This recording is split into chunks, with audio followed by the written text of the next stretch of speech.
सोचिए आखिर कैसे क्रिमिनल मानसिकता एक समान दिखने वाले आदमी के अंदर जगह बना लेती है और उसको हैवानियत की सारी हदें पार करने पर मजबूर कर देती है। नमस्कार, मैं हरेंद्र और आज क्राइम के इस स्टोरी में आपके लिए मैं जमशेदपुर का एक कहानी लेकर के आया हूँ। कभी आदमी अपनी हैसियत से ज़्यादा पैर पसार देता है और उस पैर को फिर बाद में समेटना काफ़ी मुश्किल हो जाता है, जिसके कारण कुछ लोगों को जुर्म का रास्ता चुनना पड़ जाता है। दरअसल आज की कहानी झारखंड के जमशेदपुर शहर की है। जमशेदपुर शहर में एक कदमा थाना लगता है। यह कहानी उसी कदमा थाना क्षेत्र के अंतर्गत आती है। यह कहानी 12 अप्रैल 2001 की है, जब दीपक अपने घर में मायूस एवं उदास आता है।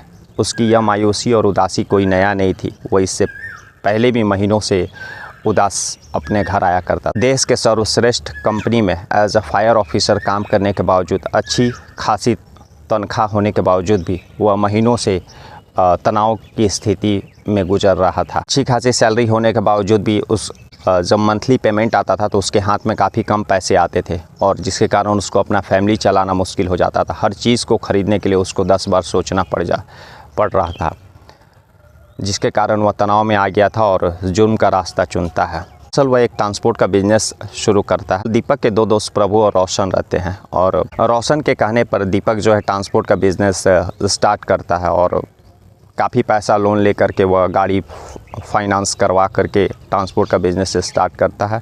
और लेकिन उस बिज़नेस में उसको लगातार घाटा हो रही थी। लॉकडाउन का समय था और जो उसका पैतृक संपत्ति था, माता पिता का जो संपत्ति था, उसको भी वह कम रेट में बेच करके वह पैसा भी वह ट्रांसपोर्ट के बिज़नेस में अपना लगा दिया था।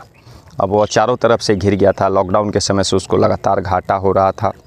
जो EMI हर महीना कटता है, उसके कारण उसके हाथों में उसका जो अपना सैलरी था वह भी कम आता था, जिसके कारण घर के खर्चे, बच्चों के स्कूल का फीस, इन सारे जो खर्च थे उसको पूरा करने में दीपक को बहुत परेशानी हो रही थी। इन सभी के जो उसका स्थिति आज हो गया था, उसके पीछे दीपक का ऐसा मानना था कि प्रभु और रोशन के कहने पर ही उसने अपना ट्रांसपोर्ट का बिज़नेस शुरू किया मिल करके और अपना घर, जो पिता माता का जो ज़मीन था उसको भी बेचा उन्हीं लोगों के कहने पर। उसके बावजूद भी उसका यह स्थिति है और लगातार बिजनेस में घाटा हो रहा है। इस कारण से दीपक प्रभु और रोशन से अपना बदला लेना चाहता था और इसके लिए वह फिर उस बाकायदा प्लानिंग करता है। प्लानिंग करने के बाद वह कुछ वेब सीरीज़ देखता है, कत्ल करने का तरीका ढूंढता है। वेब सीरीज़ से उसको आइडिया मिलता है कि किस तरह से कत्ल को अंजाम देना। उसके बाद फिर कत्ल करने के पहले उसको यह बात ख्याल आता है कि अगर कत्ल कर देंगे प्रभु और रोशन का तो उसको आज नहीं तो कल वह पकड़ा जाएगा, उसको जेल हो जाएगा और फिर उसकी बीवी और जो 2 बच्चियाँ हैं उन लोगों का क्या होगा। तो ये सब सारी बातें उसका माइंड में चलता है, इसलिए वो सबसे पहले अपनी बीवी और 2 बच्चियाँ थी उन लोगों का कत्ल करने का प्लानिंग करता है। और जब 12 अप्रैल 2021 को दीपक सुबह में उठता है तो उठने के बाद रात में वह वेब सीरीज़ देखा रहता और रात में ही वह प्लानिंग कर लेता है कि सबसे पहले अपने बीवी और बच्चियों को मारूंगा, उसके बाद प्रभु और रोशन से बदला लूँगा। सुबह उठने के बाद वह सबसे पहले अपनी बीवी के ऊपर हथौड़े से वार करता है। उसकी बीवी मर जाती है। उसके बाद फिर वो अपनी दोनों बच्चियों को भी गला घोंट करके मार देता है और तब तक उसके 2 बच्चियाँ जो थी उनकी जो ट्यूशन टीचर है वह घर आ जाती है। ट्यूशन टीचर को आए हुए देख करके दीपक का माइंड नहीं काम करता है और चूँकि ट्यूशन टीचर जो है काफ़ी दिनों से उन दोनों बच्चियों को पढ़ा रही थी तो वह घर में घुस जाती है। उसको तो कुछ मालूम रहता नहीं है और जैसे ही दीपक उस ट्यूशन टीचर को देखता है उसको भी उसके ऊपर भी हथौड़े से वार करके उसको मार देता है। तो इस तरह से 3 कत्ल करने के बाद दीपक बाकायदा उस घर में रहता है कुछ समय और फिर AC चालू करके बाहर से बंद करके वह फिर वहाँ से निकल जाता है।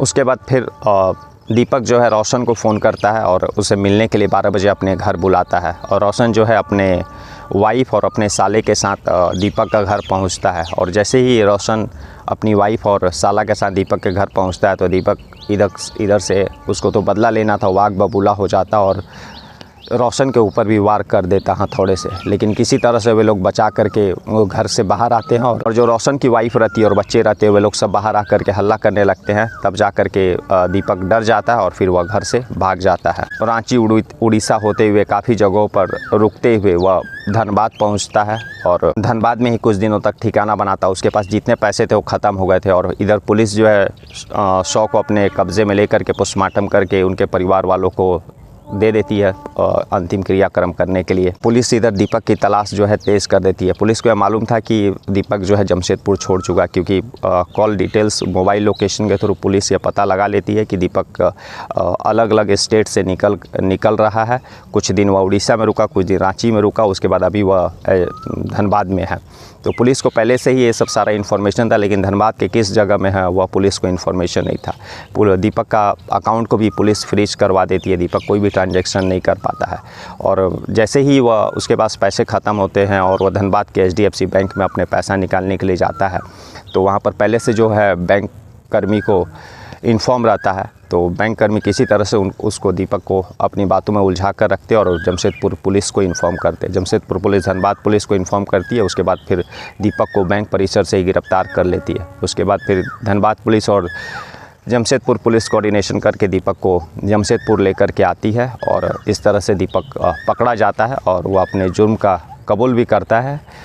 उसको एक ही अफसोस रहता है कि जिस मकसद से मैंने अपने पत्नियों और दोनों बच्चियों को मारा, वह मकसद पूरा नहीं हो सका।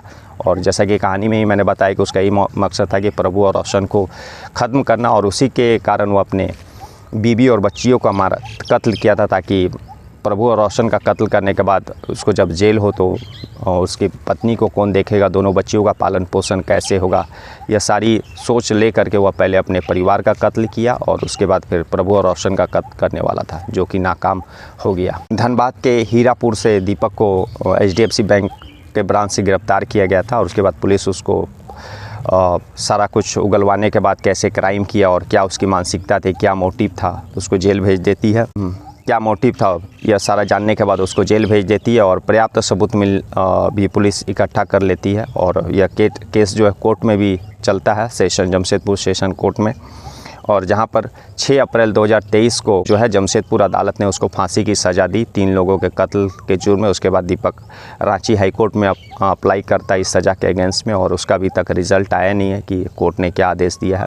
तो आज की कहानी यही थी कि एक सामान्य दिखने वाले इंसान के भी अंदर अगर जब क्रिमिनल मानसिकता आ जाता है तो वह किस हद तक गुजर जाता है। वो अपने ही लोगों का कत्ल कर बैठता है, जिसके कारण उसको बाद में काफ़ी पछतावा होता है। तो आज की कहानी यह थी। काश दीपक उस समय शांति और समझदारी से काम लेता और इस जुर्म का जो रास्ता है उसको नहीं पकड़ करके एक मेहनत और समझदारी का रास्ता पकड़ता, तो आज शायद उसका वह जेल के बाहर भी रहता और उसके परिवार भी खुशी रहता। तो कल हम लोग फिर एक कहानी, ऐसे ही कहानी के साथ मिलेंगे। तब तक के लिए नमस्कार, जय हिंद, जय भारत।